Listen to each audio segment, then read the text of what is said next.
जैतो मैया सारा यारा मान गे करिया पुतो से गिरतो बेटा के शान गे भई जवान तू तो बुझेला न बने नहीं बुझेला मनवा के भावना के रहेला बहारा गोरले सैया गिर जाता पानी मोरा लहंगा से दे दादा 10 20 डाले लौटी चोलिया में सीका सौसे सामान के सफर ले बटीका नीचा से देखावा तावे छुड़ा ओढ़ी देखी देवरा लगल पगलाए दरदिया उखाड़ देले बा चोली में ताला मार देले बा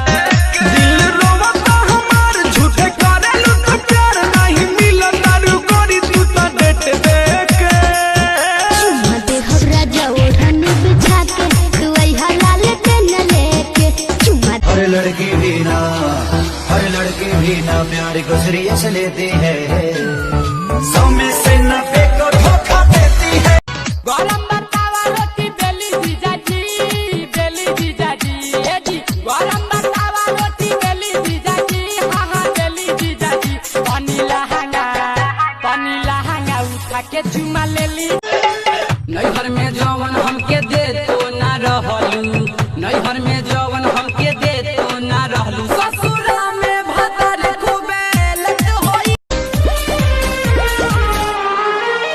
चेहरे की चमक जब जाएगी तब याद तुझे मेरी आएगी। लप लप करे कमरिया दिलवा में कह दो बोला